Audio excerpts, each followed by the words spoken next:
thoughts are trying to get you to not listen to your emotions and your spirit. That's their main role. We got to like stay right here. Yeah. Say that again. The main purpose of thoughts is to try to get you to not listen to your emotions and spirit. So how do you manage that? Acting on emotions as guides to truth. Stillness. Surrendering to what is. Seeking. Using my gifts with purpose. Light. This is the emotional blueprint.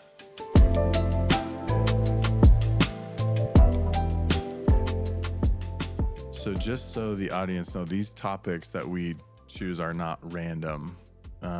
We take some time to meditate on these and pray about these. And if you are committed to want to take this journey of to heal emotionally and to improve your life, then that's our goal. That's what we're trying to do. And we're going to get more specific. So let's start today talking about stillness. Okay. I'm going to ask questions for both of us, and then we're going to talk about them, and we're going to develop this really cool practice today for us and for the audience. So what does it mean to be still? To me, first thing that comes to my mind is to connect with spirit. Connect with spirit. I'm not surprised that you would come up with the deepest answer ever for that one. Because I can't sit still. Yeah. Still is hard. That's exactly what it means. So maybe a more simple definition of what does it mean to be still is it means to detach from thinking, or to, the most simplest word is to not think. So I'm going from the constant stream of thinking to quieting the mind. Becoming the observer, maybe? Mm-hmm. Yeah, for this practice that we're going to talk about, yes. So all those things, but for those listening, like, what does it mean to be, for now, I think I'm not, to be the observer, but to not think. That's really hard. It's super hard. What is difficult about doing that? So I'm going to sit here, I'm going to go on my couch, and I'm going to not think. I'm just going to be still in my body. Why is that difficult for people and for us? Because for me, my mind is going at all times. So if you're going to tell me not to think, you got to tell me to do something else.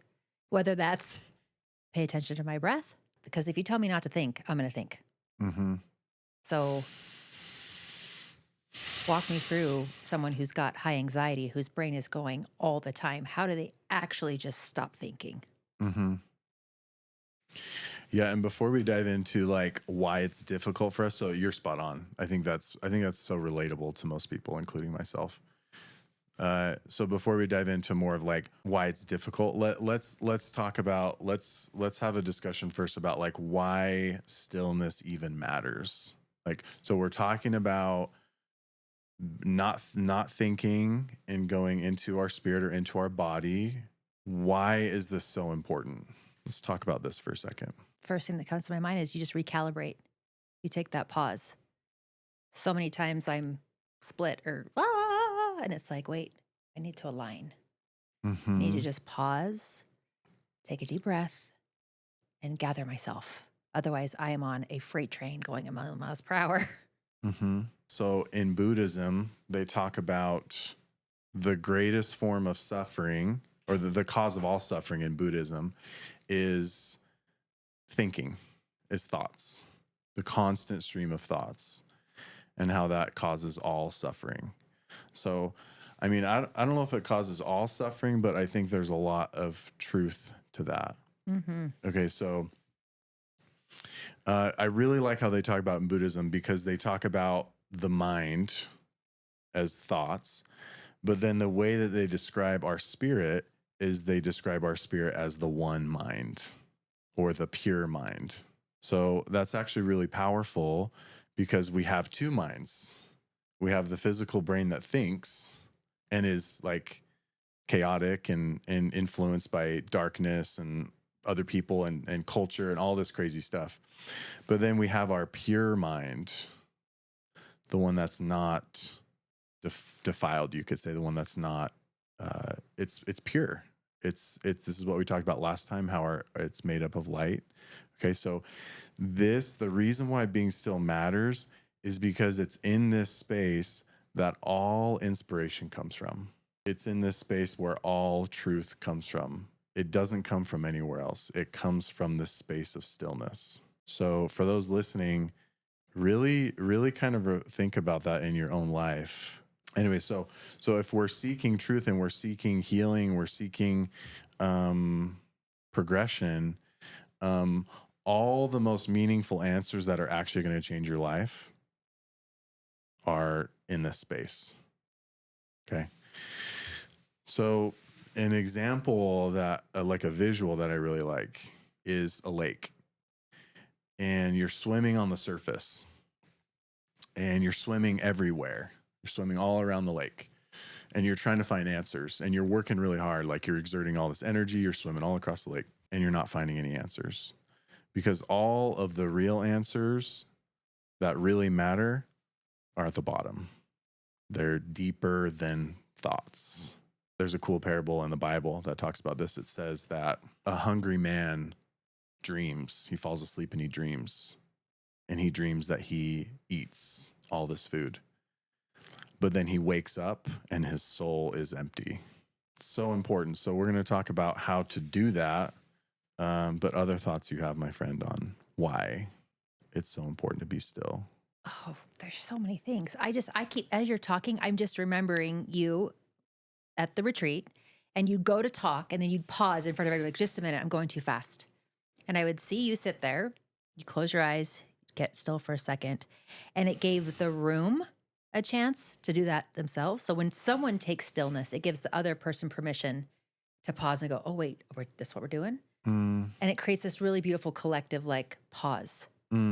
So I really loved watching you do that in front of a group, because it then reminded me, oh yeah, okay, just a second. Let's get real for a second. Okay. Take a breath. And I feel like if I'm still, I can actually listen. So I'm not listening. I'm reacting. I'm talking. But if I'm still, I actually can have a space to actually stop and hear what you are saying. And the practice of watching someone get still, it almost has a reverence and like there's something serious here, and that like this is important. So really pay attention. Sure. To me, it's makes it a little bit more special when someone takes the time to really slow down. Well, it's the pure space. It's the sacred space. It changes the energy like that. It's so cool. In 2 seconds. Mm-hmm. And especially with what we're going to talk about today, we need a lot of stillness in dealing with situations like that. Yeah, thanks for saying all that. Kimberly hits on something that's so the principle that we're basically talking about is as a therapist, I see this all the time with my clients. I have clients that come in and they're just like rattling, and it's fine. They're venting, but everything they're talking about is just thoughts that they've had throughout the week, just intellectual things. Yeah. And answers don't come from intellectualizing. We can get really surface answers, but like we said, all of the most important answers that you have about how do I really change? How do I improve my relationship? How do I have more confidence? How do I have my self-worth? We promise you it comes from this space of stillness. And so we're going to help you. We're going to start talking about how to tap into that on your own so that you can find the answers that you need. Right. So let's do that. Yeah. And it becomes a practice. Like when you realize creating this stillness, even if it's just a 1, 2, 3, 4, 5 breath, right? And you really take the time throughout your day when you recognize yourself, at least for me, going, if I can just stop and just ground just for 2 seconds, it completely changes my day. Like for real, not just like saying this, like for real. Yeah. It's grounding. It's very grounding. And recenters you and all that stuff. Okay, so today we're going to be talking about relationships. Yeah, but let's. You still want to talk about stillness? Yeah, we want to pin down this practice of stillness, so how people can actually do this, and then this is going to naturally lead into being still in relationships and the relationship stuff, which is just as important. But okay, so step one is you have to, this entire practice that me and Kimberly are gonna talk about is 30 minutes. So we're talking about a 30-minute commitment every day, which is kind of a big commitment for some people, but you'll start to see how important and like critical it is. Like you're going to want to protect this 30 minutes, hopefully after we talk about this. Okay. So the first step is kind of what Kimberly was saying. So the first step is you need to find somewhere, you need to set aside the time, and you need to find somewhere where you're not going to be disturbed. And for 2 minutes, you are intentionally calming yourself down, and you're trying to, probably the best way to do it is just to like close your eyes and to pay attention to your breath. Anything but think is what you want to do in this. It can literally just be 2 minutes. You're just kind of calming, you're breathing, you're getting away from this great addiction of thinking, which is, by the way, the greatest addiction that exists. Anyways. Okay. So you're doing that for 2 minutes. Now, what's most likely going to happen for you or for most people is they are not comfortable in doing that. Like you were saying, like it's kind of uncomfortable for people. So a good way to visualize that, it's like walking into a room that the label of the room says stillness. You walk into the room of stillness, and as soon as you go in there, it smells in there. And there's like dirty laundry in there, and you're like, ew, like I don't want to be in here. It's like kind of gross. Okay. So that experience is very normal. The smell or the dirty laundry is symbolic of negative emotions. So that's good. That stillness, that's what we want stillness to lead to. We don't want it to necessarily lead to that every time, but if it leads to that for a while, that's fine. So the second part of this practice, the first part of the practice is being still. The second part is doing some kind of an emotional check-in, cleaning out the dirty laundry. Let's talk about that for a second. We're going to post, we talked a bit about this on podcast number 1, on the first one. We're going to be doing a deep dive into all these emotions after this podcast, anxiety, shame, so that you can start knowing exactly how to deal with some of the stuff that's coming up for you. But for now, just get into a habit of when you're still, just get into a habit of like doing an emotional check-in, which is step 1. What am I feeling? Or what negative emotion has been coming up for me for the last 24 hours, last day? Like, okay, so you're identifying it. Step 2, we talked about this last time. You'll feel the emotion if you need to, which is if it's sadness, hurt, or guilt, then you need to. The other ones you need to recognize. So step 2, feel it if you need to. We'll talk more about that. Step 3 is to then look at the emotional guide that we're going to post on the show notes. And then it's like, what is this emotion trying to tell me that I need right now? So this is a big thing we talked about last time. You need to get into a habit of actually addressing your emotions rather than just managing them. Both are important. Sometimes in the moment we have to manage them, but then we always need to go back and actually get the message and like address them. Again, we're going to be talking more about that. But a good starting point for this emotional practice for now, after you do the stillness, is just try to identify what you're feeling. Maybe that's all I want to say for now. Just get into a habit of just recognizing what it is, and maybe even talking to yourself and saying, hey, like, I'm not quite sure how to deal with this yet, or to listen to you yet, but I'm going to learn. Right. They're just taking the temperature. Yes. Just check please. In. And it could be positive. They could be fine. Mm-hmm. So good or bad. Then what's step 5? So that's it. That's it. And then they sit and don't talk. So there's just 3 steps for the emotional check-in. Oh. So identify, feel if you need to, and then reflect. What is this emotion telling me? But for now, we're doing a deep dive into that. For now, just identify your emotions. That'll be a great start for now. And then sit and not think for 28 more minutes. No. So let's talk about the third phase of this. So okay. We forgot the equation, Kimberly. Yeah.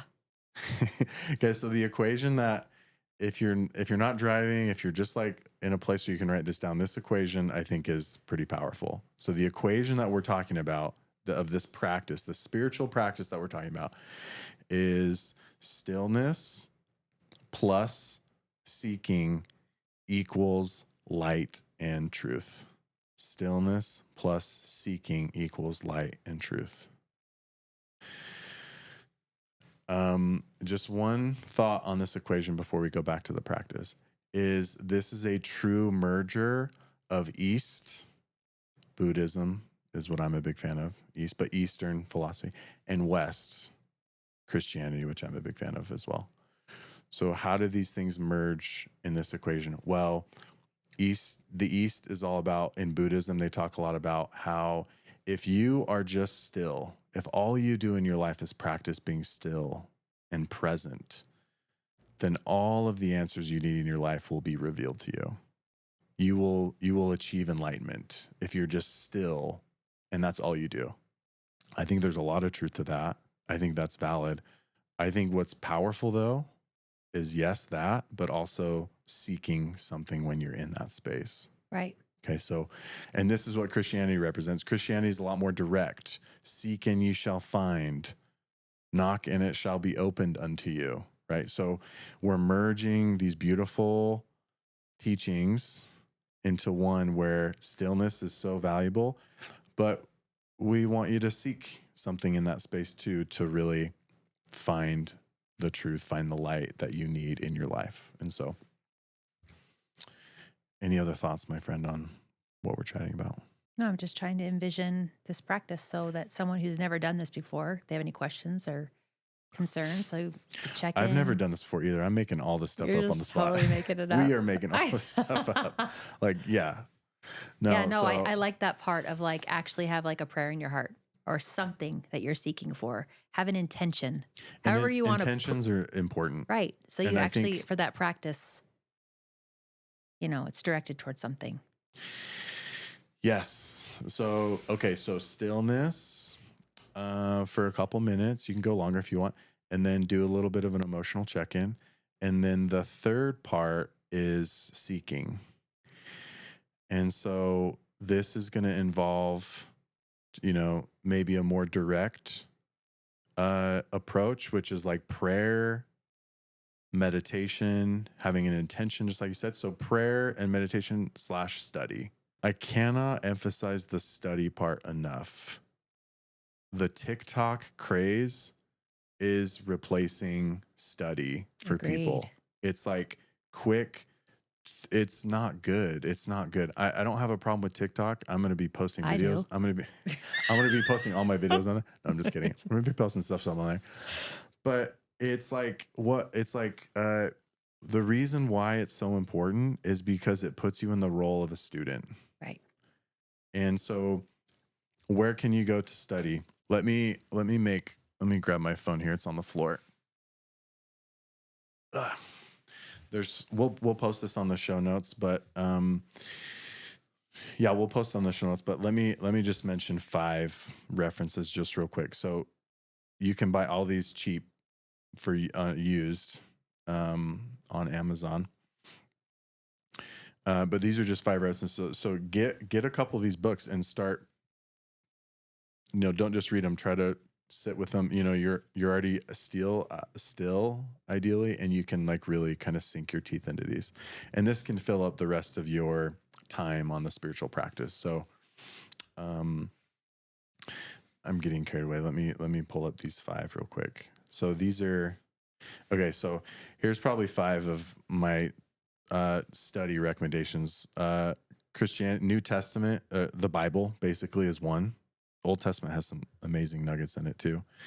The Tao Te Ching, Meditations by Marcus Aurelius, the Yoga Sutras of Patanjali, and then the Zen teachings of Huang Po. I think I'm pronouncing that right. These provide a beautiful combination of like kind of what this merging of East and West. It's like, those are great. And we'll post that so you can see those on there. The last thing I want to say about this whole entire thing is going back to the visual of the lake. Okay, so the most surface part of who you are or we are as a human is thoughts. So overrated thoughts. Telling you right now, so overrated.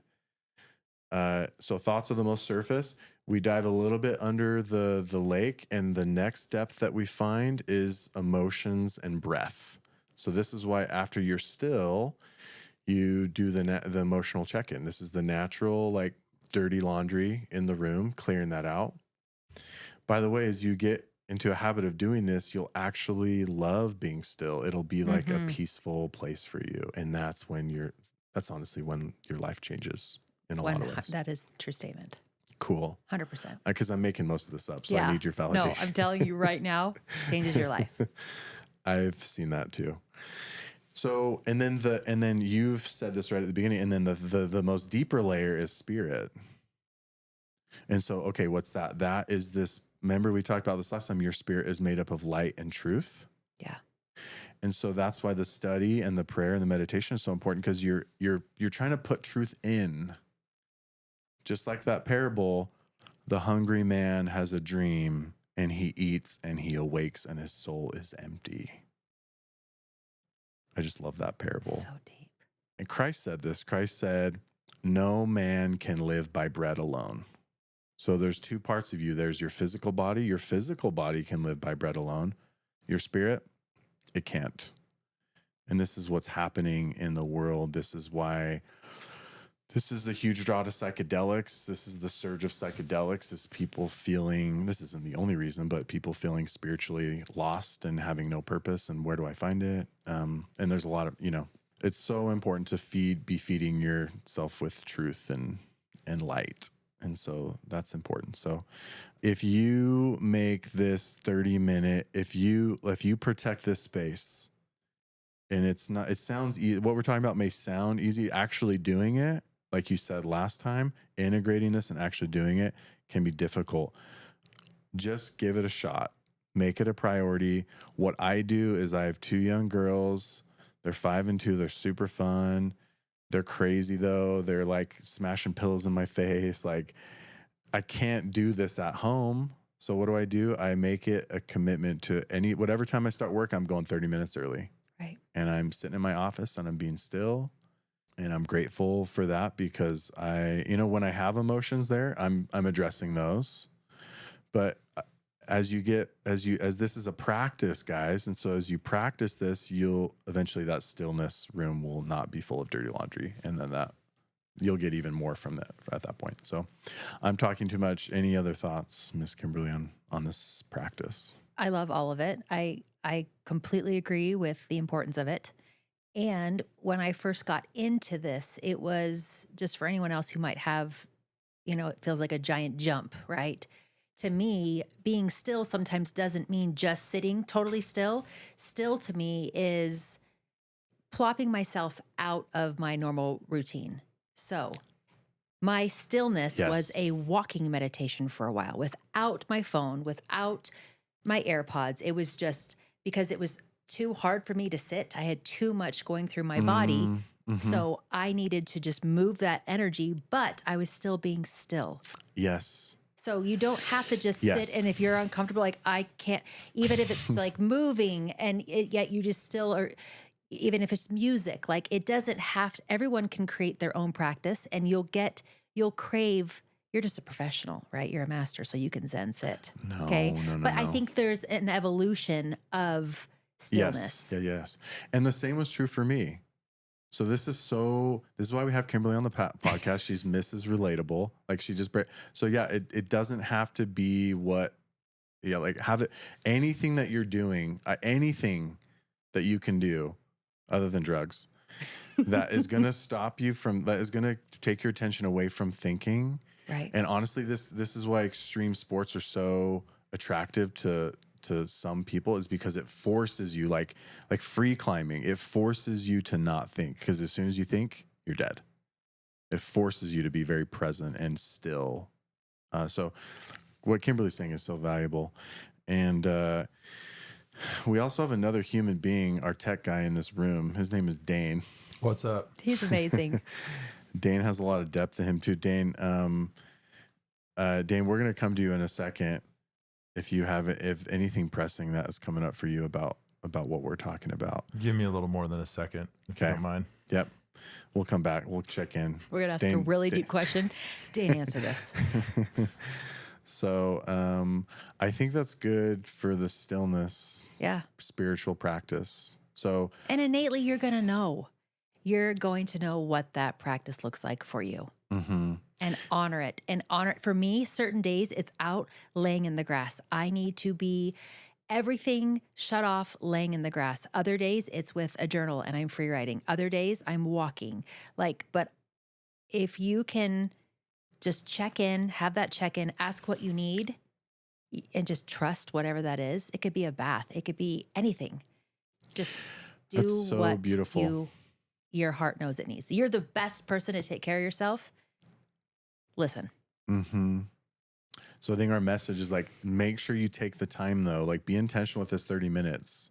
And if the starting point of it is like, you just take a bath and you're just then cool, like, but take the 30 minutes, protect that space, and it'll evolve into, you will crave that time. Exactly. You really will. It'll be a necessity. It turns from torture chamber to like heaven sent. At least it did for me. Last thought before we transition into relationships is that, the main message is like, people are overdeveloped intellectually and underdeveloped emotionally and spiritually. Okay, so we're turning away from the intellect, turning into emotion and spirit. And probably a good segue to this is like, just as important as it is to be still alone, it's just as important to be still in our relationships. And so we can talk more about what that actually means. Yeah, this relationship thing's going to be tricky.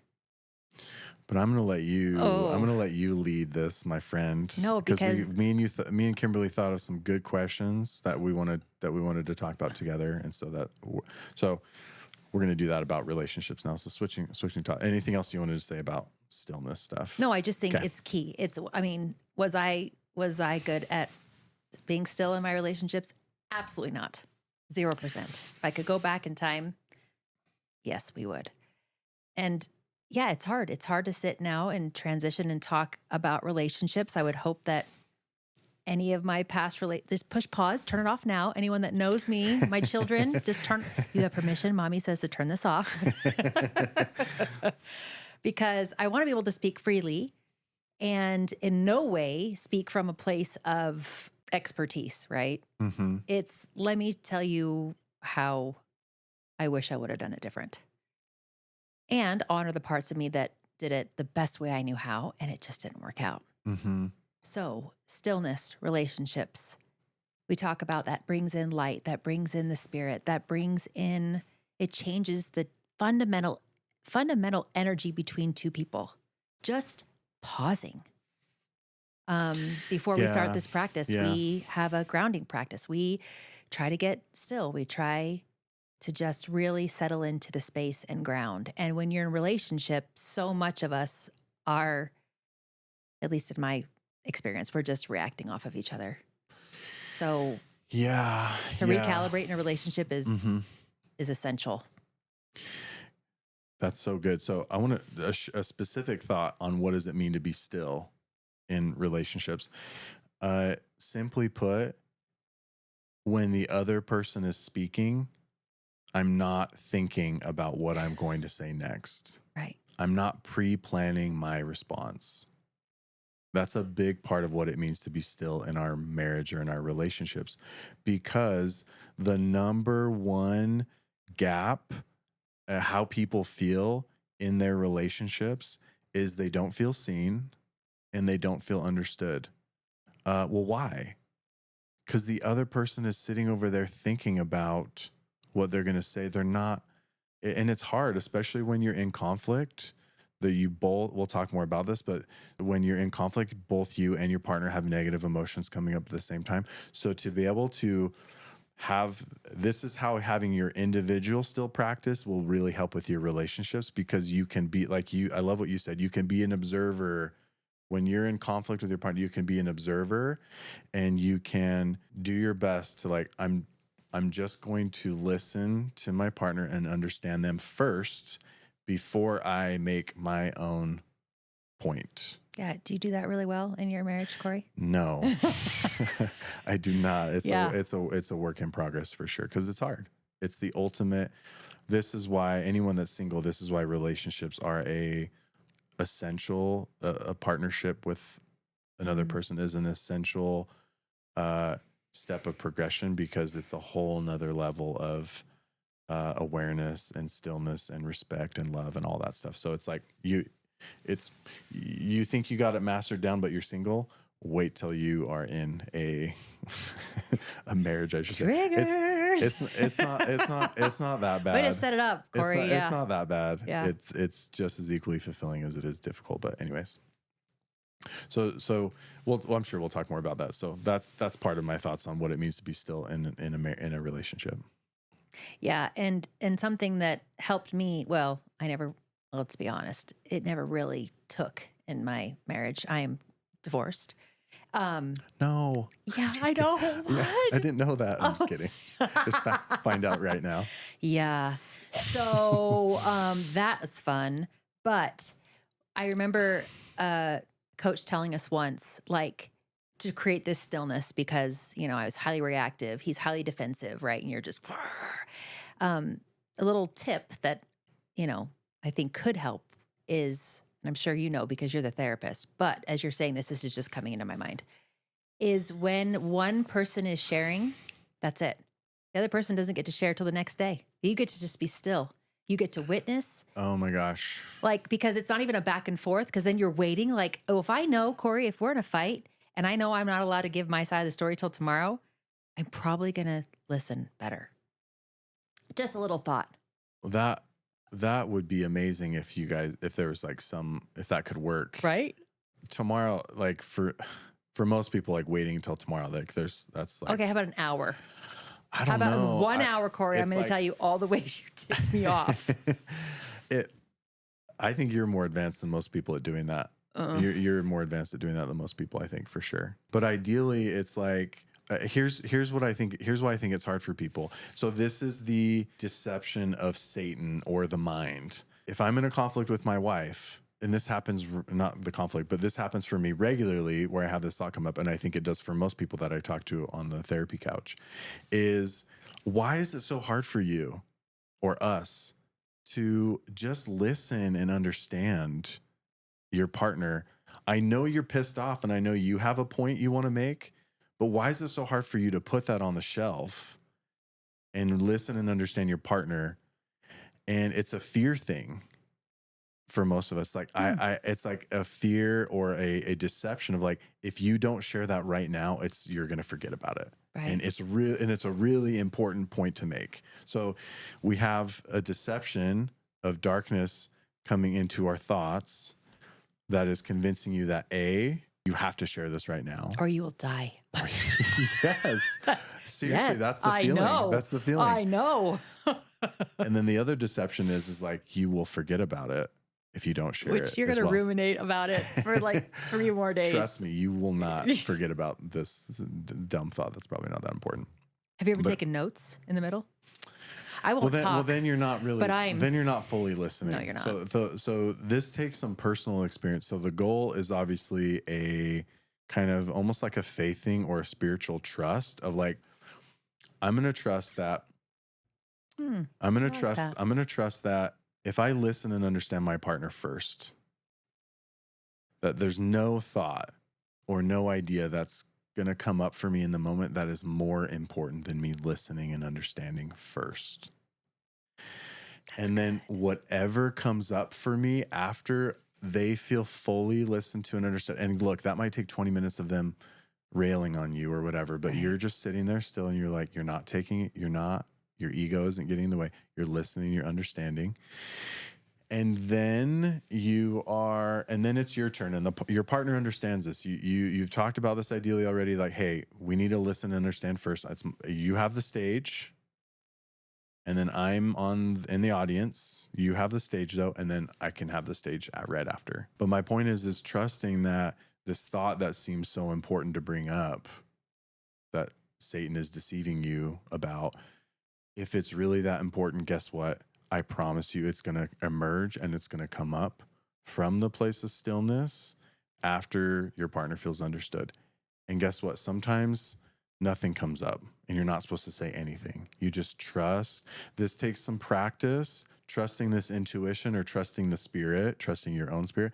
This takes practice. It all starts with your own spiritual practice of trying to be still, doing the emotional check-in, studying, praying. That's the key. So, Right. And most of the time, I would say your partner, your sweetheart, just wants to be witnessed. And sometimes if you can just, I had to tell myself over and over, oh, Kimberly, don't fix this. They just want to be witnessed. Yeah. And it's hard. And you just witness, oh, I'm detaching. I'm the observer now. I'm not the wife. I'm not the person that totally ticked you off or did A, B, C. I'm just now witnessing you. Be like a tree. Be like a tree. Seriously, though. No, for real. That's the power. Like, trees are witnesses.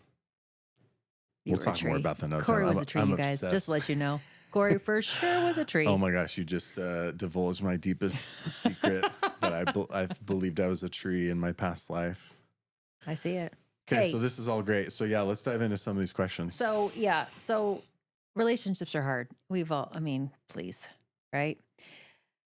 Okay, but this is hard. So, okay, we're talking about stillness, but you as a therapist, what would you say, what emotions are the most common in relationships and like how to listen to them? Like we were talking about emotions last week and now we're talking about creating stillness, but like what are the main emotions that come up and kind of derail relationships? Is that what you were getting at with this? Yes, let's talk about that one, and then let's have this lead into, I loved the other question that we thought of too. Let's have this lead into the question of like, how do I know if I'm in a healthy relationship Yeah, or I not? skipped over that one. No. I noticed you were reading it with your lips. I was reading. But you were saying something different with your Remember mouth. Remember that whole thing? You're going to talk and I'm going to go. Yeah. No, I don't want to talk about that one. No, Guys, I just got out of a really unhealthy relationship. Hence the skipping over. I could sense some avoidance. No, I'm just kidding. Oh. No, that'll be, we love to hear your openness about that. But let's talk about what the question you asked first. Yeah. Okay, so what emotions are like game changers to listen to? Which ones get in the way? Like, they're so like you can have all these lovely intentions. I'm going to be still. I'm going to be observant. The second those emotions light up, you are triggered and it's on. So let me answer this from a place of stillness and not my yeah. intellectual mind. Let's get still. So to rephrase the question, what are the most important emotions to listen to in your relationship? It's the one that is causing the most problems. Which emotion causes the most problems in a relationship? It is the emotion of feeling offended. Let's talk about the relationship emotion. So offended is the one that consistently causes the most problems. It actually, if it goes unchecked, will lead to a divorce. It's a big deal. Yeah. Yours were, from what I know, yours were not just that. Anyways. Okay, so the thing I want to say about offended is that there's a huge difference between feeling offended and feeling hurt. 99% of the time, people think they're feeling hurt in their relationship. They're actually feeling offended. Okay, so what's the difference and why does it even matter? The difference is hurt is pretty severe. It's like deep. We're talking about, if you want to know if you're feeling hurt, like I said, it's very rare for most people. Is it? For you, you've been through some hurtful relationships for sure. But for most people, actually being hurt in a somewhat healthy relationship is very rare. So hurt is specific to betrayal, lying, cheating, and abuse. If you can be honest and ask yourself, are those things happening in my relationship? Then you are getting hurt. And if you're feeling hurt, your spirit is trying to tell you, hey, what's happening is not good for you and something needs to change. That is the clear message of hurt. Okay, so that's really important. So now we'll talk more in depth about that. What needs to change? Well, it's recommended to bring it up with your partner to see if they're willing to make a change. And if they're not, then you need to make a change. Right. The message of hurt is really clear and it's so important to listen to. We'll talk more about that. So hurt is more severe. The offended covers most things that happen in people with relationships, where like disrespect, if somebody's rude, says a rude comment, unfairness, inconsiderate, me and my wife love each other, but if we do some of these things on a regular basis, we're being offensive, right? Okay, so why does it even matter that we're talking about this and breaking this down? Well, the reason why it's so important is because hurt is mostly on somebody else or fully on someone else, but offended is like 95% our responsibility. Okay, so the principle of this, the importance of this, we'll talk more about this, but the importance of this is if I think I'm feeling hurt, but I'm actually feeling offended, then I'm blaming my partner for that. And I'm not taking responsibility for my part in the feeling offended. Okay. So example. It's good stuff. Whew. Let's give a small example so this actually is making sense. So, okay, so let's say you have a partner that says something judgmental about you or how you look or rude, right? It's normal in that moment to feel offended. Now, the main message of offended is that I'm lacking understanding. I'm the one. So we'll talk more about this so it makes sense. Like I said, 95% of the feeling of offended. Let me just share a personal example, actually, because I think this will make more sense. So I love my sister. She's amazing. She was over at dinner a while ago, and she was saying a couple rude comments about me. And after the first one or two, I'm like, whatever, it's not a big deal, whatever.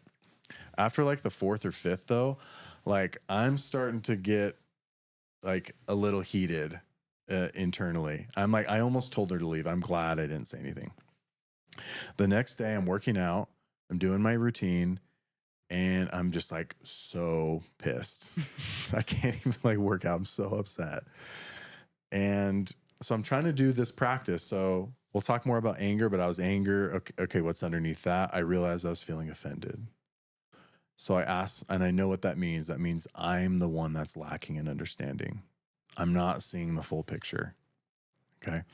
So I know this. So I'm trying to do this practice.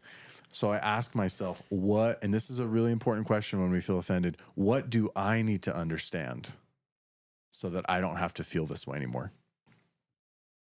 I asked myself that question. I realized that my sister has had a really rough time with men. She dated a few men. Her and my dad growing up as the root was not, I don't think they had the ideal emotional connection that a girl needs with her father. And she then dates these other men, one of them whom tried to kill her. And I realized, I'm like, oh my gosh, like if I had that experience, I'd feel the same way about men too. Like she kind of had at that moment, she kind of had a negative view of men. And I, being a man, anyways, long story short, I realized that this had nothing to do with me, what she was saying. So I don't need to take it personal. It's like, it's okay. And guess what? She still at times will say rude things to me, but guess what happens? I don't have that offended come up at all. Because you've sought Because I found the understanding that I need. Now, if this was my wife consistently doing this, I would address this with her. I would find the understanding first, and then I would bring it up with her. So we're not talking about like, you can't bring this up. Like it's still, if it's happening consistently, it's still important to bring up. but you need to take responsibility for, and people hate this. It's a very humbling emotion. Wait, this person's being rude to me and I need to find understanding? This a-hole, they need to be the one that, but it's like, Christ talked about this. Jesus talked about it. Take the mote. I might be botching this, but take the mote out of your own eye, or take the beam out of your own eye, and then you will be able to see clearly to take the beam that is in your brother's eye. This is part of what he meant. Understand, take responsibility for your own emotion first, and find the understanding, and then you'll be able to see clearly to communicate and to see what's in your partner's eye. What's anyways. Right. And a lot of the time, it's really not about you. Exactly. As a therapist, exactly. how much would you say? 100%. Right? 100%. It does not make it right for you to be taking it. That's not what you're saying. You're saying, figure it out. If it needs to be addressed, then address it. But maybe go back, get some stillness, seek the understanding, and then, find out where this is coming from. Because that's not okay. The mind, the brain, the mind, the deception of the mind will say, I lost my train of thought, so I'm not supposed to share it. Not supposed to share it. But it'll convince you that it is about you, right. I think, and it'll convince you that, I can't remember what else I was going to say. So we'll just, I love what you said. It's so true. Just saying. Can I ask a question? Please. What about the other 5%? This is Dane. Yeah. Oh, that's what I was going to say, Dane. I knew we had you here for a reason. Wavelength. Just that little reason. So 95% of it is on us to find the understanding. The other 5%, this is the part that if it's happening consistently, we need to you are being inconsiderate in this way. I just wanted to bring it up, and it's all good. I already found the understanding first, but I just you need to bring that up with your partner if it's something that's. Do you have an example? I'm curious as to what that. Not that I care so much about the 5%, because I'm wanting to ignore responsibility. Never mind. We don't want you on this podcast anymore. Your question is what's an example of addressing someone else? It's actually a really good question. I don't know that we have to. We maybe circle back to that. But no, I think we should answer it now. So making sure this is coming from a place of stillness and not intellect is this. We were going to come to this anyways, Dane. So I think this is good. There's a term that I really like, that when we communicate with our partner, the goal is to do that out of pure knowledge. Okay, what does that even mean? It means objectivity. Yep.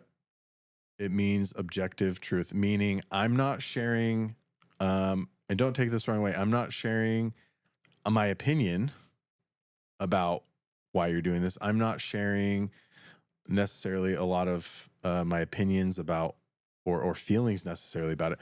I've already dealt with the offense. I've already kind of found the understanding. I'm just letting you know that you are being rude. That's just an maybe you wouldn't say it like that. Yeah, but what if they go to you? I'm not rude. Yeah. So, well, then we've got a little bit of a problem. But then you're in a pickle. Then you need to end this relationship. No, just kidding. Get divorced. No, but communicating out of pure knowledge, when you said this, it was inconsiderate, and I just wanted to I'm hoping that we can that's something that we can work on, or that you can just I understand why you said it. It was whatever. The way that I think the main point is when we deal with our offended first, we are not coming at them heated. We are coming at them from a place of stillness and from a place of understanding. And the way that people respond to that is usually in likeness. They are usually more calm.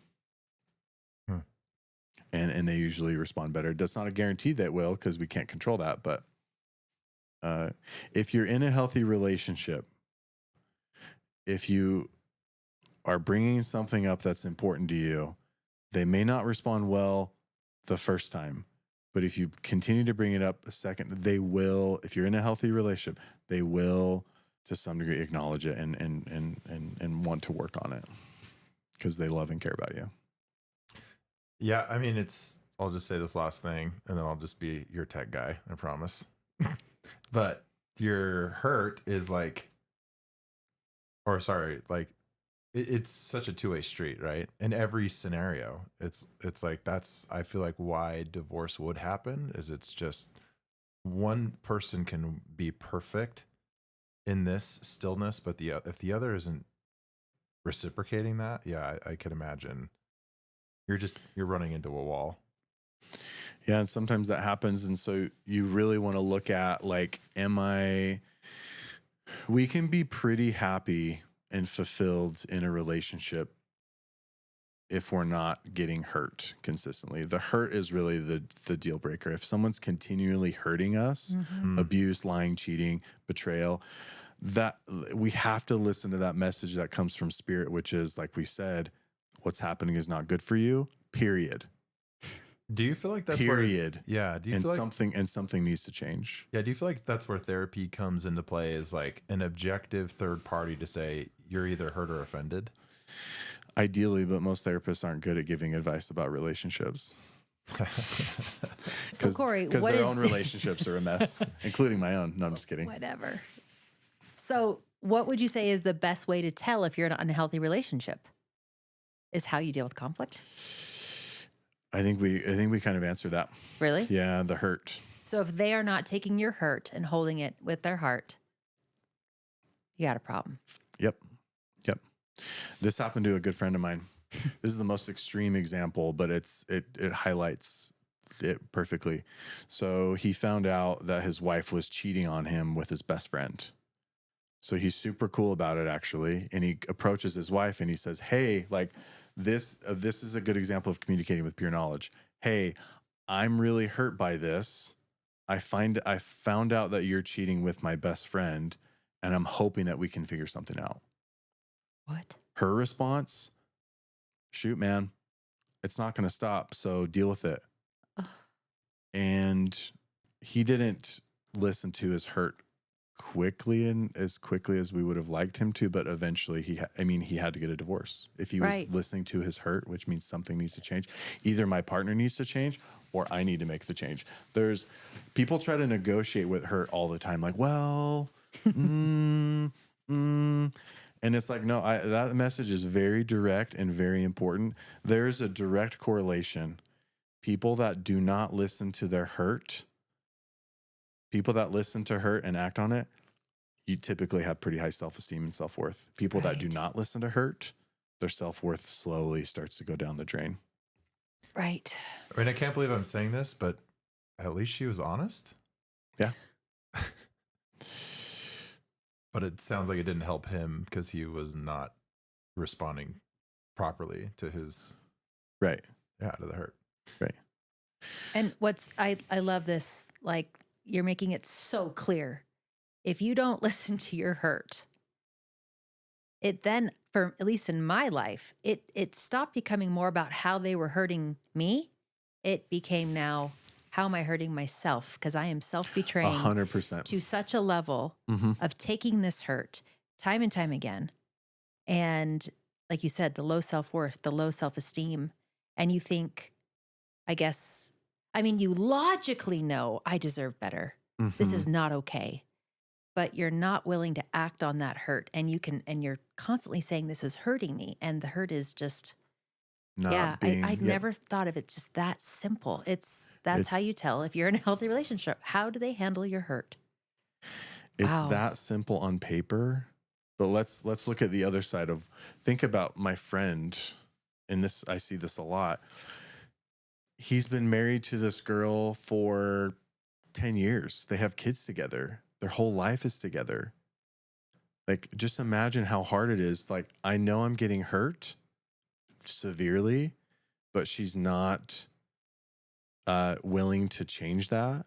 And so that means I need to basically get a divorce. Like, oh, that is so difficult to validate the other side.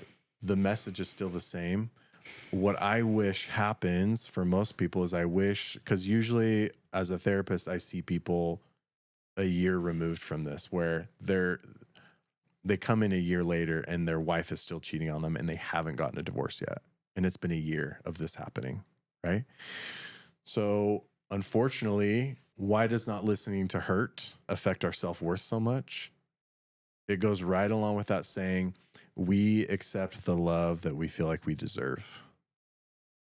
So if we're accepting being hurt, this starts to affect how we feel about ourselves. This is a strong message. Like, you actually deserve this. Even though we logically know we don't, we start feeling like we do. Right. And that's why it damages people so much, so forth. So a year later, someone comes on the therapy couch and they're telling me their story. I'm like, dang it, homie. It's okay. I get it. But I wish you would have been able to have the strength or understanding to act on this a week or 2 weeks or a month later, to save yourself all this suffering. But it's fine. We'll figure it out. Okay. So your friend in this world, let's just pretend he leaves his wife. He's now moving on. What are the number one things as a therapist you can tell him, like, okay, now you're dating. Let's look for these qualities in a future partner so that we don't get into this problem again. What do you feel like is your go-to that you'd share with people? Okay, I think you should actually answer this question. No way. Because you're asking me all these questions and I'm talking a lot. I love it. You're the therapist. Well, you're the expert too. Okay. You're street smart. You got the street smarts. I've been in the war zone. Let's answer this question together. I want to answer this question with you. So let's maybe see if we can narrow it down to like have a powerful answer together. The question is, what is the most important quality or attribute that I can look for in a partner to have the best chance for a healthy, loving, awesome relationship? What is the number one thing I should be looking for to find a healthy relationship? I think you know, my friend. I obviously don't. You're going to get me sad. Don't get me sad. The podcast has officially started. I know, right?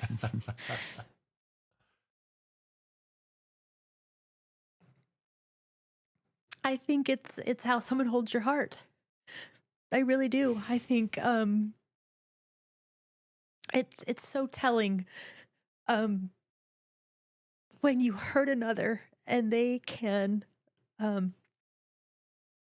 either dissociate from it, block it, whatever. And so yeah, I think it's somebody that, because we're talking about our spirit, our heart, all that's one, right? That's so much more deeper than this body. The heart is the spirit. Right. Yeah. So if somebody can hurt your spirit, whew. So to me, it would be somebody that can, like you said, everyone wants to be seen, heard, all of that. So someone can see you, see your spirit, see your heart, and hold it lovingly. I would think that would help not repeat those patterns of before. Right? What do you think? That is pure wisdom.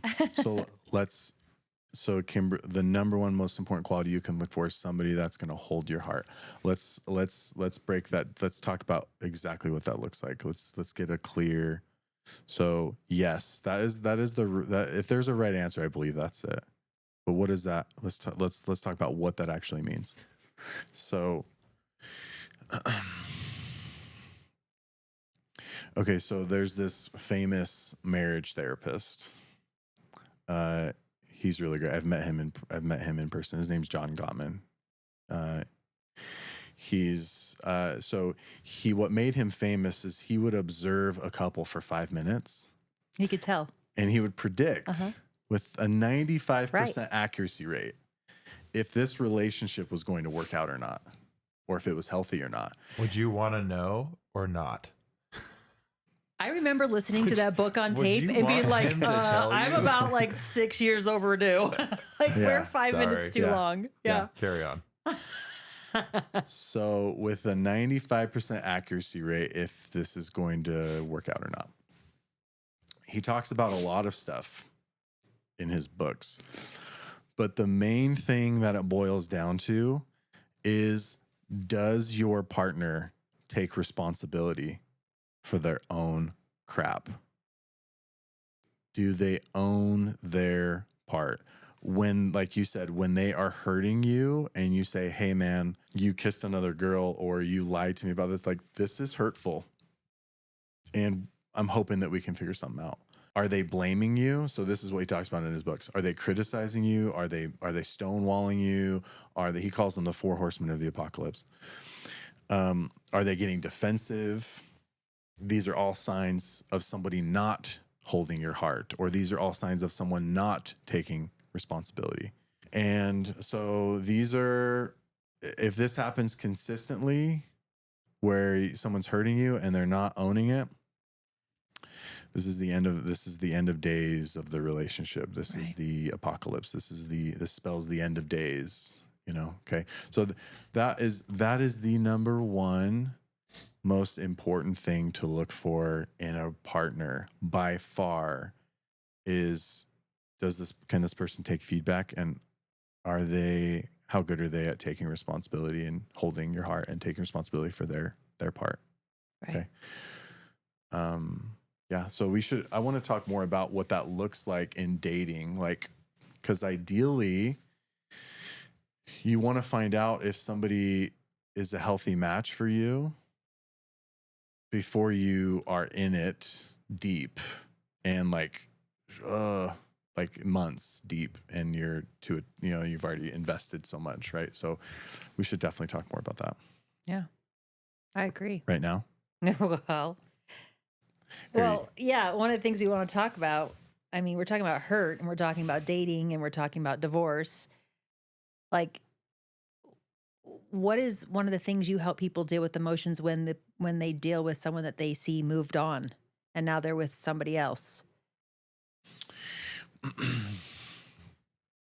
So how do I deal with, so let's take my friend, for example. Yeah. His wife cheats on him with his best friend, and then they get married. Right. And they get married, let's say 2 months after. How do you deal with that? Mm-hmm. That is a serious, real question. Let's talk about this together. What's the ideal way? What's a perspective to be able to deal with that? What's the truth, maybe? Because this can cause us to feel like I wasn't good enough. It was my fault, perhaps. Right. Or like I think it brings up a lot of it can bring up a lot of insecurities. Oh, for sure. Even if you're putting on the strong face, like, haha, it's your problem now, right? Mm-hmm. Deep down. Yeah, Dane. What's the emotion that you're typically dealing with at Humiliation. that point? It's humiliation, but could there be an element of like insecurity or jealousy or Yeah, all for sure, all of it. Yeah. Stalking online. Yeah. Let's see. What's the best way to handle that? Probably try to get out of your mind, out of all those thoughts. Stillness. Yeah, if we go back to stillness. Yeah, that takes miracles, because that stuff cuts so deep, and then it continues to cut, and then you watch it right in front of your face, and it's just a train wreck. So this has happened for you. Yeah. And this has happened for me many, many times when I was dating, because I got married when I was 32, and I dated a lot in my 20s, and this was like a pattern. Mm. I'll share one thing. They would get married right after. What's that? They would get married after dating I was you. like the good luck Chuck? Okay. Or the preparer of. Oh, that's a nice nickname. I was so happy to play that role. Yeah. So grateful. So stoked. Hey, just so you know, before we go on this date, I am the preparer. Yeah. So I lost my train of thought. How did you deal with it when Oh, she yeah. broke up with you and then got married to the Mhm. next person? Okay, so if you're dating someone and you break up and then they find themselves in a relationship really quick and you're left like feeling all the feels of that. I believe the truth in most cases is the let's say the reason you broke up with them is because hopefully it was for a good reason. Let's just assume it was for a really good and valid reason because emotionally, like maybe for example emotionally, like it just there wasn't a connection, or like you wanted kids and they didn't, or you were willing to take responsibility for anything that you needed to, but they just didn't have the capacity to do that or weren't willing to do that. That's a common that hopefully that's the main reason. Okay, so if that happens and they then find themselves with someone else that's better looking than you or has more money than you or whatever the situation is, prettier Younger than you. Yep. Mm-hmm. How do you still Blonder than you. Just kidding. How do you feel? Yeah. How do you feel okay about that? The truth is most people, most humans, and I'll say this for men, most men, a lot of men aren't actually looking for, they don't really care that much about an emotional connection with women. Not most men, but let's just say there is men out there that don't care about having an emotional connection. Right. And let's say the reason you broke up with her was because there wasn't an emotional connection. They weren't holding your heart. This person found someone that doesn't really care about that. And now they're married to them. And so it's hard for us, like, this is the error or deception of the mind. What they talk about in Buddhism causes suffering is because you're assuming that this person that they're with or married has the same requirements as you. Right. They're actually just probably easier than And you. they don't. They don't. And you know what? They might be really happy. They might be on the same page where they both just want to have sex and they both just want to have fun and they don't want to have depth in their relationship. This is true. Most people don't care that much about having depth in their How is relationship. that possible? I wouldn't say most people. There's a lot. I'll just say a lot of people Really? don't. I promise As you. a therapist, you see this. 100%. They don't care. They don't care about depth. It's not. Yeah, exactly. Honestly, it might be most people, to be honest, especially. I think that percentage is getting higher. It's more vain. It's vain based. It's just about looks and sex. It's about the desires, I guess, if we could call the natural man, the fun. I just want to go to carnivals and lagoon and have sex. That sounds like my marriage. I don't. What? I'm not saying that's what people say, but it's. I see this. I believe you. It's very surface. So me and you and Dane and a lot of people that we know and that they want to have depth. Right. And so when you're really looking for the real deal, somebody that's emotionally genuine and sincere and that wants to take responsibility, that is hard to find. I promise you, listeners, there's a lot of women out there. There's still a lot of men out there that are like that. So don't lower your standards. Right. But yeah, that blows my mind. I believe that's the truth. Wow. Okay. So we decided the best way to get over that is to realize they just probably don't want what you like. It's just not a match. Like I wanted depth and they didn't. And like, you have to just kind of make peace with like a full misalignment. If they found someone else, it's most likely they weren't looking for the same things as they didn't value the same things you value. Think about it. That's why the relationship didn't work out in the first place. Right. Your values. This person is not valuing the same things that I value, and what I'm valuing, I feel like are really important. This deeper connection, it's essential to have. If you want a healthy relationship, it's essential to have someone that's willing to take responsibility. Okay, so that's what we're adding on. Okay. Okay, so we took a little break. We're talking about relationships still. Yeah. I need something better than water.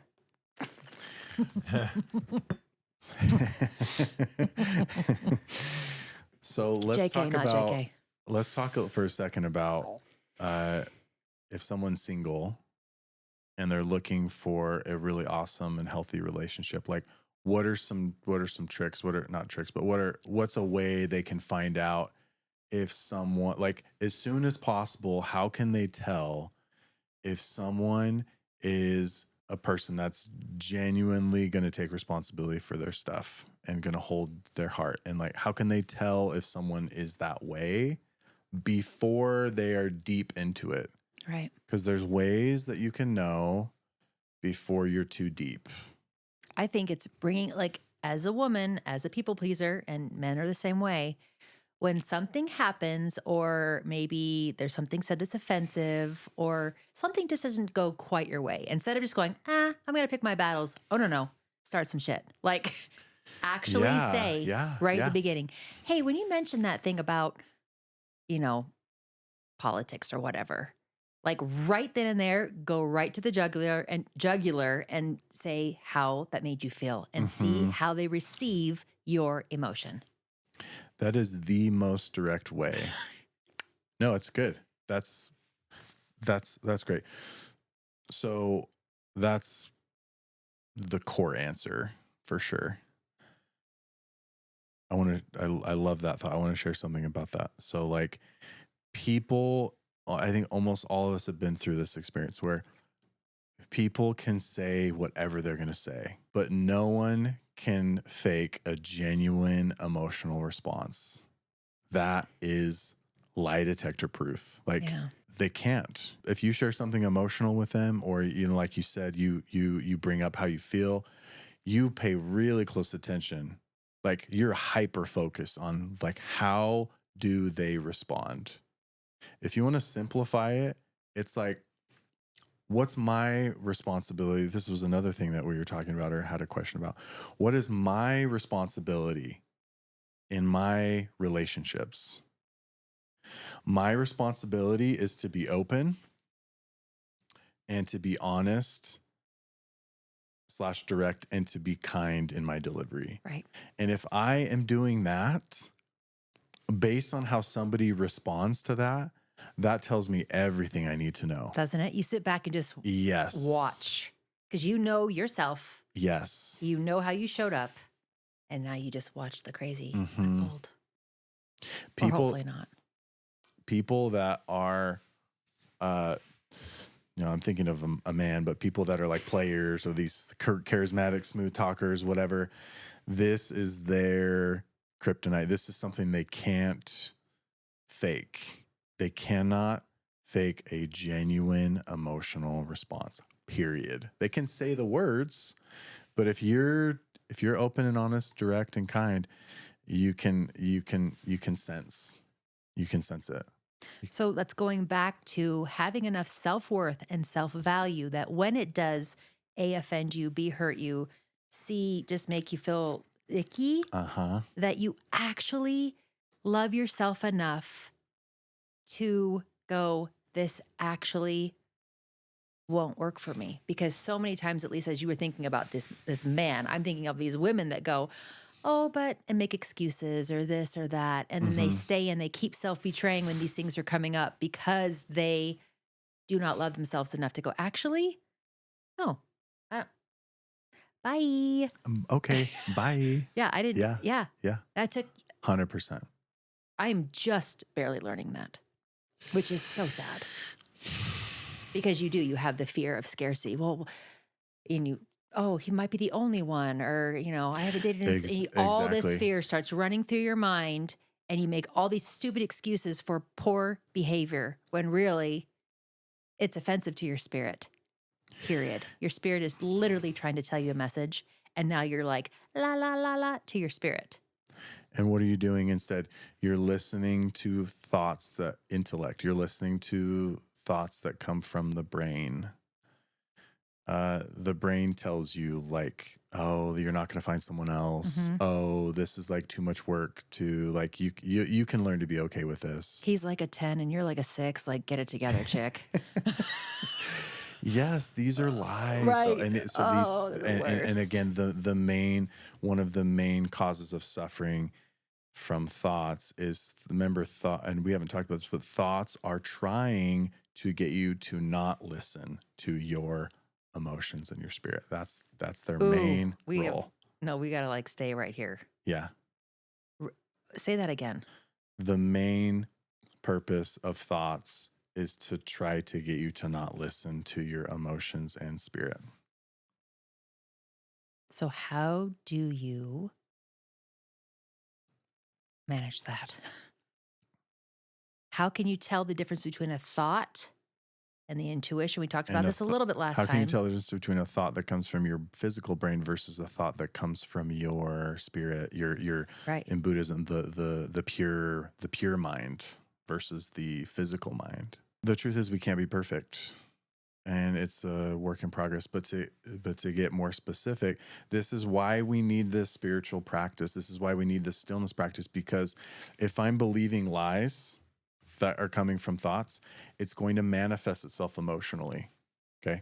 For example, if I'm believing lies about my relationship, I'm going to be feeling anxiety or Mhm. fear. That's the emotional lie. That's the emotional response saying false view of a situation. Ding, ding, ding, ding. This lie detector's going off.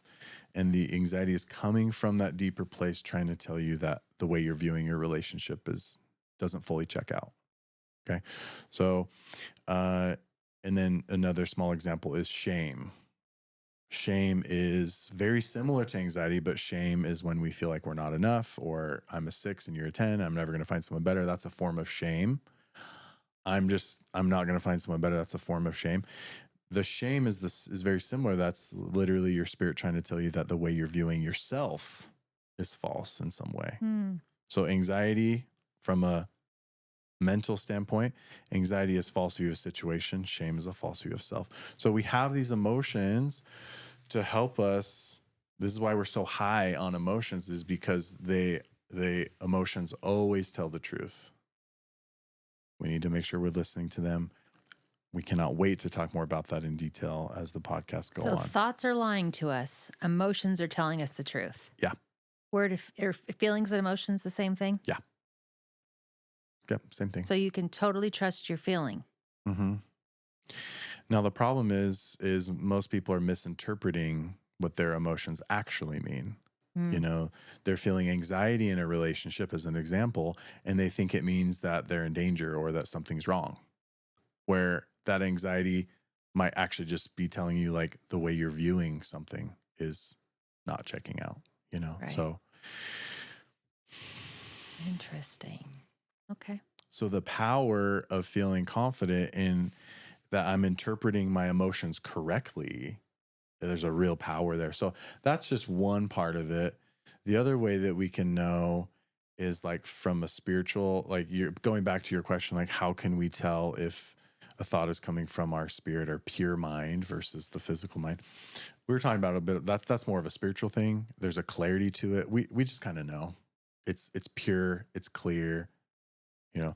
So thoughts that come from, ideas that come from the mind often are foggy, confusing, lack of clarity. Based in fear. Yeah, exactly. Thoughts that come from pure mind or spirit are very clear, and there's a light to it. You know, you can send. Yeah. So just to go back to why, if we want to have healthy relationships, this practice of stillness and the spiritual practice that we laid out earlier, so critical. I don't know if I've ever seen someone that is consistently in an unhealthy relationship. I don't know if I've ever seen someone in therapy that's consistently in an unhealthy relationship and they're not doing this spiritual practice. Or maybe I said that wrong. Someone that's doing a spiritual practice where they're checking in with their emotions and trying to be still and trying to listen. Those type of people, if they're consistent with that, they are not typically in unhealthy relationships, period. Okay. I don't see it. So I 100% think you have to have this practice yourself, just as a human, right? But I've also seen things online where it's like practices couples can do together. Do you have any suggestions, or do you know couples that do a specific practice together that you see as just a game changer? You're like, dude, they do this and it's this beautiful thing. Yeah, I think there's two things. Look, let me say this first. This is a statement that people don't like to hear, but is very true.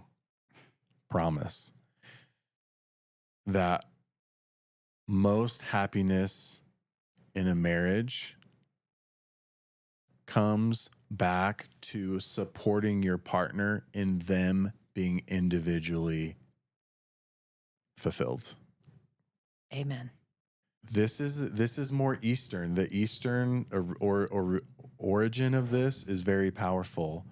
In some ways, that's unhealthy, but the origin of the Eastern view is we're going to support each other in being individually happy. Right. But in the West, we like to believe that I can't be happy, I can't be fulfilled unless I'm with my partner and they are fulfilling my needs, or they are, So we got it all wrong in the West. Now, with that said, it's still valuable. We want to still have connection in our relationships. So there's two things that I'm a big fan of. The first is, I think this is critical in a relationship. You need to have like a weekly check-in. And you get with your partner. And when me and my wife have done this, awesome. When we don't, World War III. So this practice is sacred.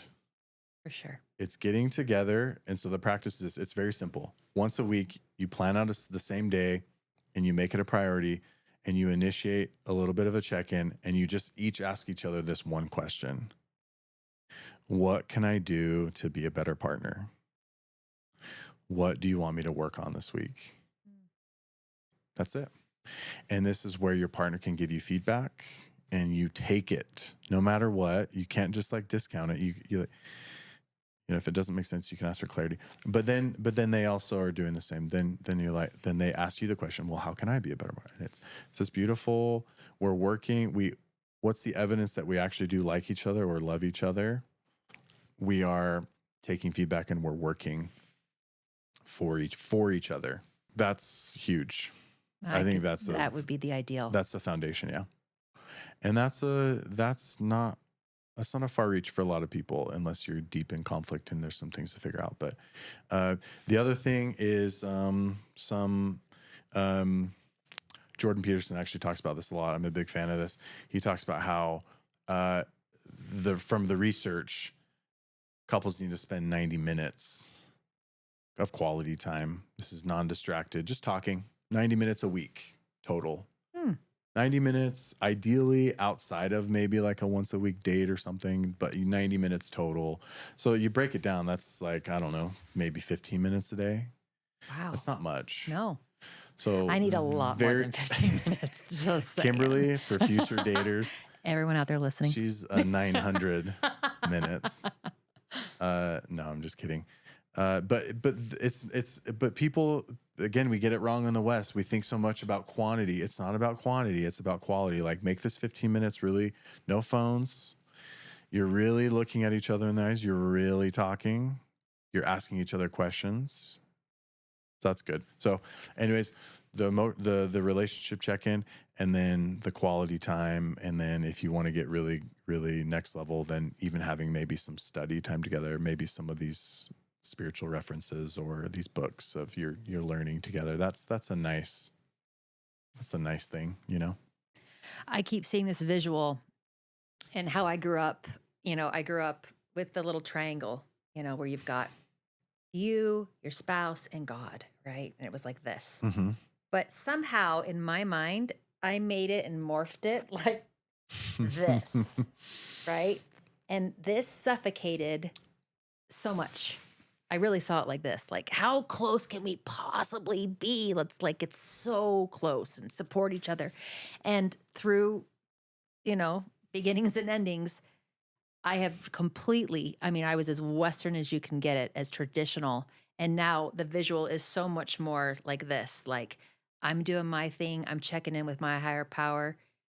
Well, this is the dream, right? Yeah. Right? Yeah. I'm Yeah. doing this, he's doing this, and we come together and then we go like this. And so it's like this, doot, come together, doot. And so it's funny now that you're saying this 90 minutes, because man, I had it so, Mm, it was not this individual, I have my own purpose, he's supporting me in mine. He has like, it is completely shifted for me. And I saw some of that, but I'm really looking forward to hopefully creating that one day, because that makes so much more sense to me as an older woman than as this young girl getting married at 21, ready to just take on the world. well, ascending together. Right. Yeah. It's not meant to be a solo thing. You Yeah. know, you can only get so far with transcendence, enlightenment. This is my belief. And maybe this might not be fully true, but to some degree, you can only get so far with progression spiritually alone. You need, there's a lot of value in a partner. I'll just say that. There's a Right. lot of value in a partner. And so I like the way that you are talking about it. And yeah, it's great. It's beautiful. Yeah, it was just a shift for me.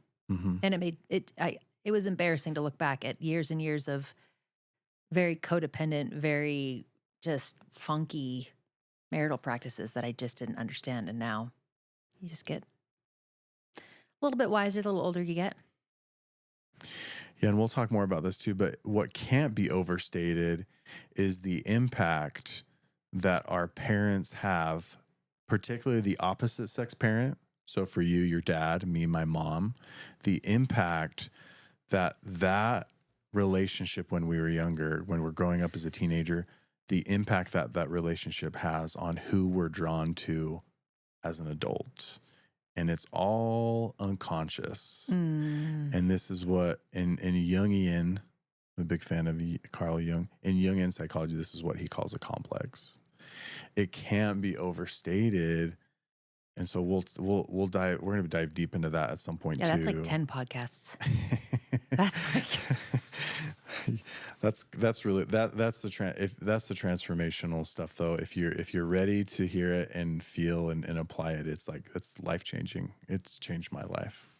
Maybe the last thought on this topic is that just to validate, I guess I just wanted to validate how hard it is for people, because in the West, okay, maybe you didn't have an ideal relationship with the opposite sex parent when you were growing up. An ideal is like the emotional support throughout teenage years in a nutshell. But not only that, you watch movies. Like our culture supports this like a crazy amount that like, just watching romance movies of like the boy is depressed and then he meets this beautiful woman and he's all of a sudden like happy and fulfilled. And like, guess what? The movie doesn't show you what happens 6 months after that. That's a real thing. Like somebody can complete us, but it's temporary. This is the honeymoon phase that's kind of referred to. And then it's over. And as happy as you were before is as happy as you'll be in a relationship. Mm. It starts with you. It's really beautiful to think about this. And this is my last thought as we transition, is that in the English language, we only have one word for love. In these other beautiful languages like Italian and Greek, they have many words, many different types of love. The deepest form of love in Greek is called agape. And what that actually means is they refer to that as like a sacrificial love. Like, so it kind of goes back to what we're talking about. Like I'm working for my partner, but specifically what is beautiful about this is that love symbolizes or embodies the deepest form of love, agape sacrifice, is my partner is helping me. I am helping this other person become a better human being. and they are helping me become a better human being. And that appreciation and that gratitude there's no deeper form of love. Okay. So that's the love we have as friends. We both have helped each other, especially on the retreat in the last couple of weeks. We both have helped each other a lot, just become better. And, that's the goal of love we want in our relationships, friends. That's it. That's like God's love. Right. That's the pure love.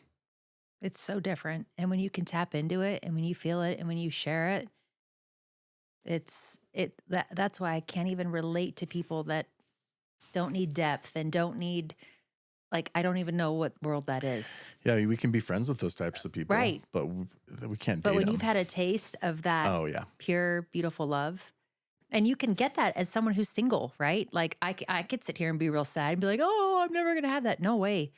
I can totally check in with myself. I can totally get still and meet myself right where I'm at. And as I develop that self-love and heal and work through some really, really hard things and work on building that self-worth and that self-value that kept me in really, really unhealthy relationships. Yep. You can have that alone. Yes. Alone, Do yep, I agree? There is, I'm obviously, You need I to- love getting married. Like deep down, do I know that the relationship is that? But for those of you that are not in that space right now, you can still do this work and develop this and check in and develop that deep, beautiful, amazing love with you and yourself, which I think it's got to start there. 100. That is truth. What you're saying, I can feel it when you say it. It's like you need to find some of that first. And so this is in the Christian canon. This is the power of Christ in the Christian canon, his ability to literally, if you are willing to feel pain, to heal you from that. If you're willing to try to, more of the Western or Christian canon, follow God or follow Christ and try to live your life in a little bit of a higher plane, then you will experience this growth. You'll feel really grateful. That's that. So it has, ideally it has to start with some form of personal spirituality, which is why we're talking about that spiritual practice of stillness and seeking something and all that stuff. And then also if you're single, like with your friends, Right. I mean, like having this, doing meaningful things with your friends and making sure you're expressing appreciation to them. We don't do that enough. And they know how we feel about them. That can't be overstated. That to go from nothing, to go from no deeper love in your life and to just find that fully in a relationship. Ugh.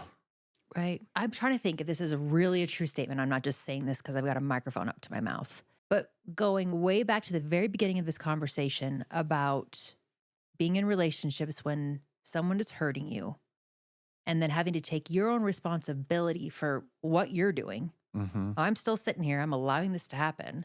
I must not love myself enough, right?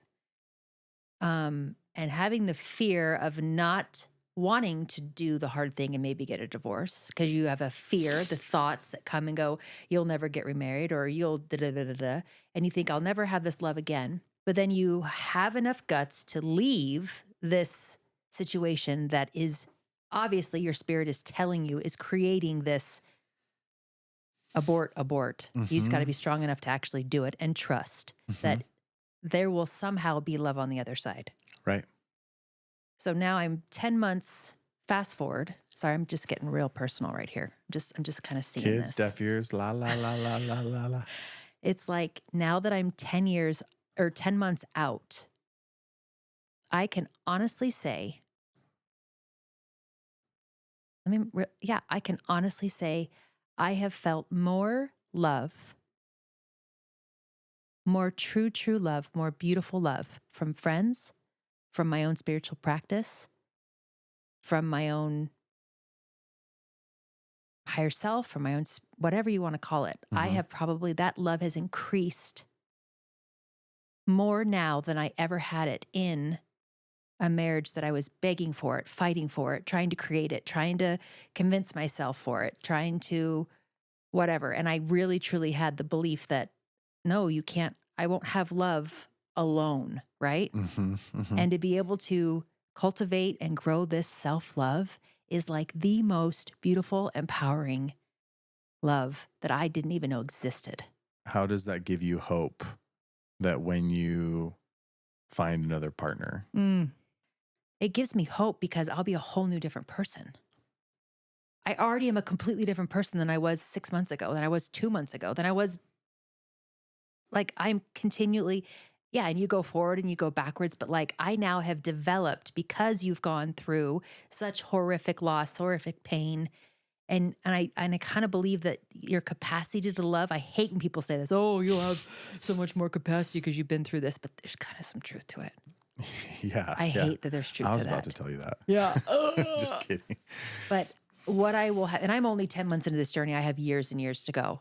But what I am cultivating myself, so I'll be okay. When you come and maybe offend or hurt, I might be a little less sensitive, a little less reactive because I will have developed that self-worth that I could become a little bit more removed saying, this isn't about me. I think you might have had a hard day. Exactly. Like you just, I don't know. It's like, I just saw like a transformer. Like you just become more solid in who you are. And I look back and I think, oh, that poor, I'm going to send her so much love. Like she was just a gaping hole. She didn't have that self-love. And so when I didn't receive it, it would hurt so much more. And I was extra offended. And I was always offended and always sad and always left empty. And now I hate that I'm even hearing myself say this, but there is so much freaking truth to developing that real self-love. Not Mhm. I take baths, I go get facials. Mhm. No, like sitting with yourself in that pain, asking what you need and then giving it to yourself. And your Mhm. spirit now goes, oh, you hear me, you see me. You're not betraying me anymore. That One relationship you build with yourself it's unfolding and I'm loving it. 1,000%. And what you're saying is highlighting one of the most powerful scriptures in the Bible, which says, perfect love casteth out all fear. Mm-hmm. You develop this love by being single or by being alone from God, from your spiritual practice, from the way you're living your life. Then it's like, that casts out fear that I'm going to be in another bad relationship. That's what I think you're a good example of that is going to give people hope is like you develop the self-love. There's no way I can go into an unhealthy relationship again and just accept to be treated the way that I was before. There's no not way. possible. There's too much love. There's too much light. Mm. I'm going to see it way more for what it is. So this is how it makes sense that perfect love, this deeper love that we're talking about, casts out fear in our life. When we have it, we don't need to be afraid. We're not going to let people mistreat us and hurt us consistently. It's just not possible anymore. It's just not. It's literally you would have to, like, I like the way you said this. You would literally have to self-betray yourself for weeks, months. Oh yeah. And revert hardcore, which is very rare, and I think just it's not human to do that. It doesn't make sense. Oh well, I did it for I'm many doing years. it right now. Yeah. I was a professional self-betrayer. But that being said, you don't have to just be single too. You like my whole little thing with the people in a relationship. Yes. You're working on this on your own. You are working on your own self-love. Like I'm just saying because I'm single, right? Mm-hmm. But you can do this. I know your practice, right? Mm-hmm. You do get up in the morning. You do read and study. And that is literally packaging a better Corey for your beautiful wife.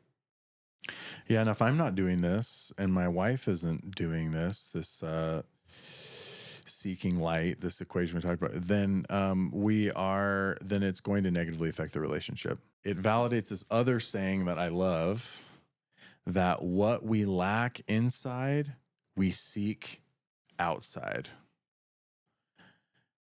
If I am lacking balance, if I am lacking love inside in my own practice, I'm seeking that in unhealthy ways outside.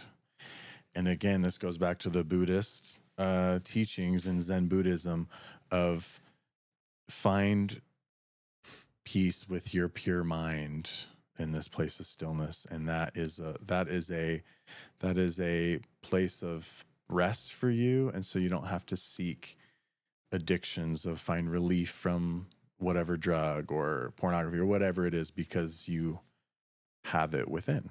You can go there. It's like having a drug inside of, that's not the right way to put it. But I'm my own best friend. I'm my own best friend. Be your own best friend. Like, I'm like, what are you going to do this Friday night? I'm going to hang out with me. I'm hilarious. I'm amazing. Like, I truly love spending time alone. Whereas before, oh gosh, no, just seeking, wanting, sucking the life out of my. I gotta text these people on Friday night. Like, what are they doing? What are they doing? It's like, a total shift. The FOMO. Yeah, that's. You guys, if like seriously, for anyone who's listening, if you know my backstory, if I can even remotely do this, like anyone can do this. And I'm just barely learning. I am not speaking from any expertise. I'm just saying that I am starting to see the shift, and it truly is what people say. Because I used to call bull on all of it. Mm-hmm. And it's really fascinating. Yeah, that's powerful. So thanks for letting me go on that little rant. Yeah, right. That wasn't a rant. Any thoughts come to mind on what we're chatting about? I think we tied those shoes pretty good. Yeah, I think we. let's maybe Dane, any thoughts? It's all good. You covered it. let's maybe wrap up with like one or two maybe like final questions on our list. Okay. Okay, so what are some of the best things someone can do right now to keep their relationships great? I think that goes back to what we were talking about as far as like that relationship check-in. Okay. The relationship check-in, remember the question was, basically, what do you want me to work on this week? What's the most important thing that I can do to be a better partner? Relationship check-in, the 90 minutes at least of like quality time. So like 15 minutes a day minimum. And then the study time together, something that's like some kind of a scripture or book that you guys can read together that you can just be learning together is. Right. Seeking light. Yeah. You have to be seeking light. Somehow there's so much. Yeah. The third one isn't as critical, I'd say, but it's a huge bonus. I'll say that. When me and my wife have done that, it's been like really great. Okay. So we're doing that now, and it's been cool. Are you? It's been cool. Yeah, it's been cool. We did it last night. It was great. I love it. Yeah. Okay. So then last question, how do you know if someone is the real deal and actually genuinely improving spiritually and emotionally? Like, not, because trust me, like the real deal. Okay, so we're packaging this all in the same package, which is like, these are just different terms to describe the same thing, which is like somebody that can take feedback, somebody that owns their stuff, somebody that can hold my heart, somebody that is genuine in the self-improvement path. Like, these are all the same things. The one word to describe that, if it's an attribute, is humility. Okay, so how can you tell if someone is humble or has that? Yeah, you nailed it with that word. Okay, there's some tactful things you can do. Kimberly pointed out earlier, you can, if you have an emotion come up, it's really important to bring it up, or to test the waters and see how this, we talked about how they respond is huge. There's some questions. I think what I want to say about this is like, what I've noticed is most people think they're getting to know people really well when they're dating someone. And actually what the evidence shows is they're not getting to know them really well at all. They're pretending to be intimate. It's like fake intimacy. You like carnivals? Me too. I think we click so well. You need to go to a carnival. You keep bringing it up. Why do we talk? Why? I'm going to go to one after this. You need to. On a Wednesday night. So yeah, like, so a couple little tricks, or not tricks, but ways to get to know someone really well. The general recommendation is ask people personal questions on a first date right away. So example of some personal questions. A one that I think is really good is tell me a little bit about your past relationships, and then they'll talk a little bit. Why didn't that work out? What would your ex say to me? Yes. Is your biggest issue? That's a great question. Right? What would your ex tell me if she had to call me up right now and be like, watch out for this? What would she say? But actually, I don't even, that would be interesting. Actually, I don't even, maybe even withhold that question, because you want to say, like, what's your theory on why it didn't work out? Because you want to see what they're taking accountability for. Exactly. Got it. If their narrative is like, oh my gosh, she's such a bee, and like, she's crazy. She's crazy, and she did this and this and this and this, and it's like blah, blah, blah, blah. And then they just end it. It's like, even if all that is somewhat true, it's like, no relationship is 100% someone's fault. The reason why it didn't work out. Well, that there might be, someone might just blatantly cheat on you and then they just don't stop you, and that technically is 100% their fault. But how do you have a relationship end, a marriage end, or example, and you don't once ask yourself the question, what role did I play in this? What? This happened to another friend of mine. What? It's a long, sad story, but he never once, I've never heard him once ask the question, what role did I play in this marriage not working out? To himself. He's never self-reflected that. And guess what? His life has gone down this crazy, sad, dark path for a while. So it's sad. That is really sad. Anyways. Okay. I don't want to name him because I don't want to call him out, but but Bob, if you're listening, get it together. But Chris, no, just kidding. Any final thoughts, questions? I'm trying to think if I have any final questions for you. I think those are some great depth and some great practical application. Yeah, I learned some. We'll post some cool diagrams on the about relationships on this podcast, so you can, if you want to go check them out, it can be just a recap of some of what we talked about, if you're interested. So, I love it. Thanks, Corey. Thanks, Kimberly. Thanks, Dane. If you have benefited from this podcast in any way, it would mean the world to us to have you subscribe, to allow us to keep it going and bring on inspirational human beings.